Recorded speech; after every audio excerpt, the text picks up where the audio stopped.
Hi everyone, I haven't done a video in a long time, and this won't be a regular video either, just a quick video to ask some people some questions. Those of you who know Lee Enfield rifles, I'm actually looking for your help. I picked up this Lee Enfield a while ago, a few years ago, and I never really thought about the markings very much, but the more I looked at them, the more I wanted to know what they might mean. Because perhaps this rifle has an interesting history. So I guess to start with, the markings, they're all matching on the receiver down here and on the bolt too. There's actually, I looked hard and I couldn't find any markings on the magazine, but what we do have is basically a set of markings up here, and then some stamped markings in the middle down here, and then another bunch of markings at the bottom.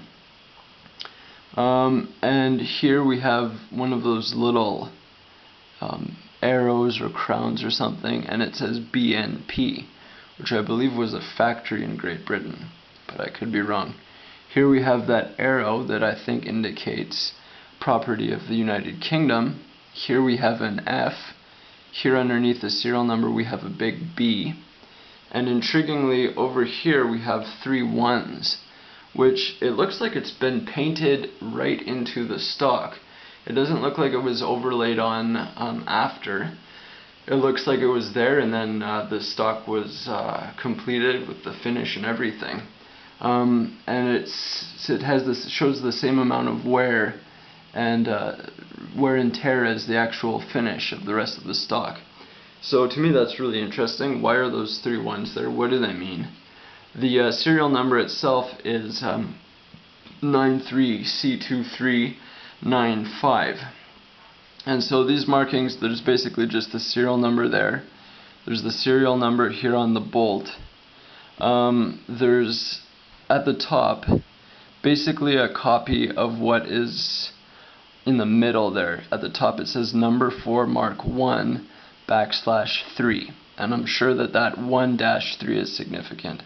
Then in brackets there's an F, which I'm wondering if it means the Faserly factory in Great Britain, but then there's also that BNP there, and I don't know what that means. And then to the right of that is FTR. And I always thought that meant factory thorough repair. So the gun was advanced further at another factory from where it was made. So if anyone can kind of confirm these suspicions, I'd appreciate it, or provide more info.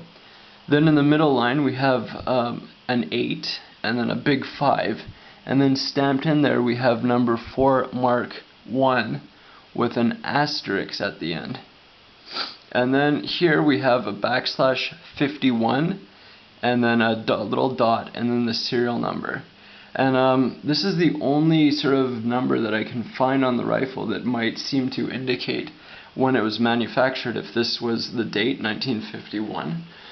But if you know more about it than I do, I'd appreciate to get some feedback if there's another indication of the date, but that's what my suspicion would be, that it was built in 1951.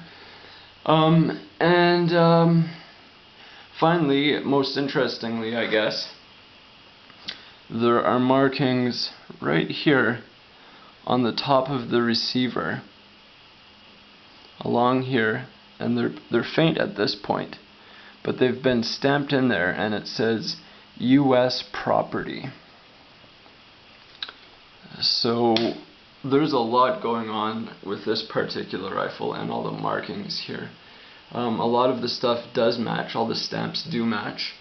However, it looks like it was a rifle that was built somewhere and then transferred and then put in another place. Also interestingly, if it was in 1951 that it was manufactured, it's a Korean War era rifle. It could have been active at the time of the Korean War, by either the British or Canadian forces, or even Australians, who all use this as their primary combat rifle. So I don't know, I just find it super interesting, and I'd really like to get some insight into this from those of you who know. So maybe you can't do the full read for me what this all means, but if you can even give me some info piecemeal, I'd really appreciate it.